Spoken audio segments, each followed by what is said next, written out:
প্রিয় দর্শক, আপনার করলার পাতা কি ঠিক এভাবে পুড়ে যাচ্ছে? তাহলে এর পাতার নিচে দেখুন এই রকম কারেন্টের গতিতে পোকা রস চুষে খাচ্ছে, যার ফলে কিন্তু পাতাটা পুড়ে যাচ্ছে।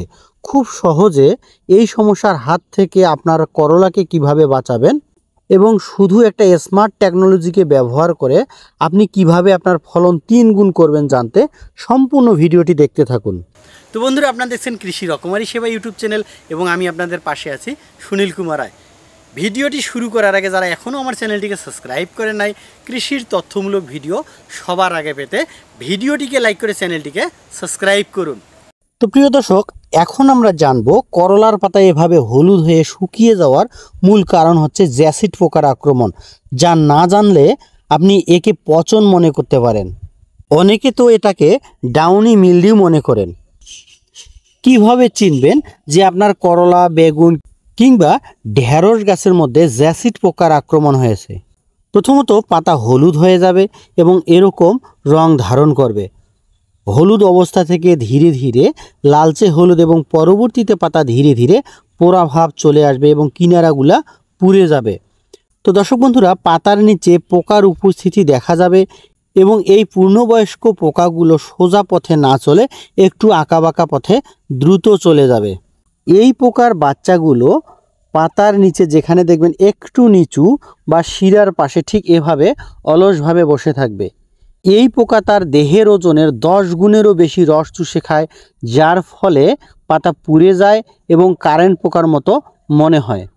এই কারণে অনেক চাষি ভাই এই সমস্যাকে কারেন্ট পোকার আক্রমণ বলে থাকেন। প্রিয় দর্শক, এই পোকাকে দমন করতে গেলে এই পোকার বিষয়ে যদি আপনি জানতে পারেন, সেক্ষেত্রে কিন্তু দমন করা অনেকটা সহজ হবে। এটি মূলত হেমিপ্টেরা বর্গের পোকা, বাদামি গাছ ফড়িং অর্থাৎ কারেন্ট পোকা, আম বা লিচুর হপার পোকা, মিলিবাগ, জাপ পোকা, জ্যাসিড পোকা ইত্যাদি হচ্ছে কি হেমিপ্টেরা বর্গের পোকা। তাই এই পোকাকে দমন করতে সবথেকে স্পর্শক টাইপের যে কীটনাশকগুলো রয়েছে সেটা ব্যবহার করাই উত্তম। এবার আমরা জানব দমন ব্যবস্থা। পুরাতন আক্রান্ত পাতাগুলো ছিঁড়ে মাটিতে পুঁতে ফেলতে হবে। আপনি আলোর ফাঁদ বসিয়ে এই পোকাকে কিন্তু অনায়াসে কন্ট্রোল করতে পারেন। তো দর্শক বন্ধুরা, এখন আমরা জানবো রাসায়নিক দমন ব্যবস্থা।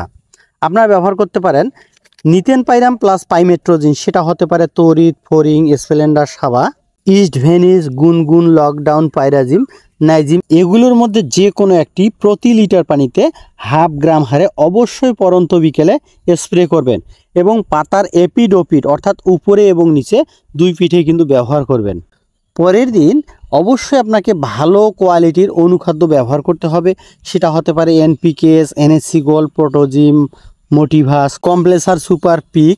এগুলোর মধ্যে যে কোনো একটি প্যাকেট বা বোতলের গায়ে অনুমোদিত হারে এবং তার সাথে সিলিটেড জিঙ্ক এবং সলুবর বোরন যদি ব্যবহার করেন, রেজাল্টটা আরও ভালো পাওয়া যায়। এই অনুখাদ্যগুলো ব্যবহারের ফলে গাছ যেটা ধকল পেয়েছে কিংবা ক্ষতিগ্রস্ত হয়েছে সেটা কিন্তু অনেকটাই রিকভার করবে এবং আক্রমণের উপর ভিত্তি করে 4 থেকে 5 দিন পর আপনারা ব্যবহার করতে পারেন ডাইফেনথিউরন। সেটা হতে পারে প্যানেল কিংবা হাতের কাছে ভালো কোয়ালিটি দেখে সেটাও ব্যবহার করতে পারেন প্রতি লিটার পানিতে 1 মিলি হারে। অথবা হিসেবে আপনারা ব্যবহার করতে পারেন ডিনেটি ফুরান, সেটা হতে পারে ডুরা, যোদ্ধা, নিউভো। এগুলোর মধ্যে যে কোনো একটি কিংবা হাতের কাছে যেটা ভালো পাবেন সেটাও ব্যবহার করতে পারেন 16 লিটার পানিতে 10 গ্রাম অথবা প্যাকেটের গায়ে অনুমোদিত হারে। 7 দিন পর আর একবার অবশ্যই ব্যবহার করুন, তাহলে সব থেকে ভালো একটা রেজাল্ট পাওয়া যাবে। তো প্রিয় দর্শক, এর পরবর্তী যে ভিডিওগুলো পাবেন আপনি, সেটা হচ্ছে করলার গাছ কি কি কারণে ঢলে পড়ে এবং এর সঠিক সমাধান। তাই বন্ধুরা, চ্যানেলটিকে সাবস্ক্রাইব করে পাশে থাকুন। এখন আমরা জানব সর্বোচ্চ ফলন পাওয়ার জন্য আমাদের করণীয় কিছু কাজ। রোগ, পোকা এগুলোকে যদি আমরা কন্ট্রোলে রাখি তাহলে কিন্তু সর্বোচ্চ ফলন পাওয়ার একটা সুযোগ থাকে। তো প্রিয় দর্শক, যদি টেম্পারেচার অনেক বেশি থাকে অর্থাৎ তাপমাত্রায় বেশি থাকে, তাহলে কিন্তু আপনারা অবশ্যই দিনের বেলা সেচ দেওয়া পরিহার করুন।